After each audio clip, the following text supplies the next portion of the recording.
cya mbere twatanze kwinjira mu mukino nuko twayishyize igitego mu minota ya mbere igice cya mbere ariko ngira ngo mu gice cya kabiri baza kugira abahungu ibyo bahagarara mu kibuga babwira ko tugomba gukina kandi tukishyura abamo tukanatsinda urabona ko igice cya kabiri baje turi hejuru kurusha polisi nuko twabonye bakongereje gutsinda tubakoze umusaruro. Coach mwamaze kuva ku mwanya wa kane ariko biracyashoboka se ariyo ntego isigaye wenda kurangiza muri Big Four profite y'amarushanwa wenda najya nakwira. Urebye niyo ntego dufite kuza twemboga mu kipe n'imbere kandi tukabishobora tukiri kuri uyu mukino gutsinda igitego hari habuze ikipe gutsinda igitego muri buriya buryo. Igitego urabona ari igihe gutanga kwinjira mu mukino polisi yatanze kwinjira mu mukino turumva twamaze gutsinda igitego ariko nabwiye abahungu ko baguma bari concentre ko ntitushobora twongera kwangiza ikindi gitego. Byasaga naho Vincent waje kugeraho mwigizi imbere gato Patrick amaze kwinjiramo mu gihe hari ababonaga wenda Kuri nashobora nko gusohoka kubera ko ari gutakaza umupira. Decision zo kuhindura muri mediane wa igice cya kabiri natangiye na imbe systeme noneho nshyiramo umukasero umwe abandi babiri bigize imbere kugira ngo tubashe kwataka ngira ngo nabyo byampiriye bibyara umusaruro mbasha kwishyura kiriya gitego. Kuri nabonaga atari ku Jibrine konsigne namuhaye nyine nawe yari gufata imipira akareba abantu b'imbere akabaha imipira vuba yihuta nubwo yagerageje kubikora ariko ndakeka ubutabiza byiza kirusha. Urakira Gicumbi umukino ukurikiyeho ni iki uteganya muri uyu mukino?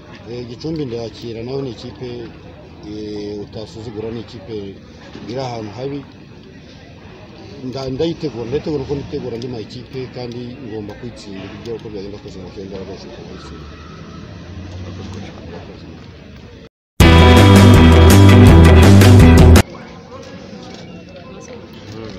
Hi Frank, a draw against Mukura with a shuffled team. How was the performance? Yeah, pleased with that. Overall, we settled into the game very quickly. Started well. Had some chances before we had a goal, and then once we got a goal, we continued to work hard to make sure that we didn't lose the game. I think that was an important psychological thing today, and for those boys that had just come into the team, again, not many games, a new shuffled team, as you've mentioned. So overall, yeah, pleased with the performance, against a decent Mukura side, which is it's like probably Mukura team is probably most of those players have played together for the last 6 or 7 months, 8 months. So I thought we did well against them today. You started with like 4 offensive players, I can say, and 2 midfielders. What was the target? How did it work? No, it was just a case of trying to get 11 players onto the pitch that we felt could play in those positions.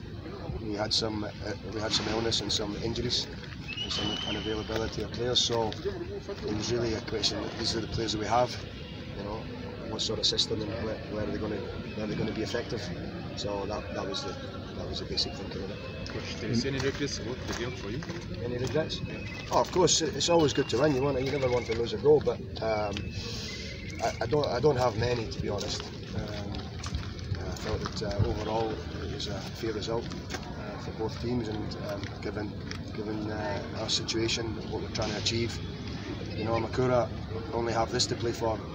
We have this to play for, plus a semi-final. So we've got different requirements, and so I was quite happy overall with it. Your next game is the Ice Kigali semi-final Peace Cup. What are you planning?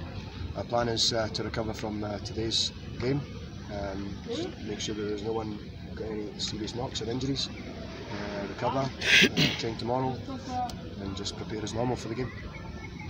Thank you. Okay, thanks very much.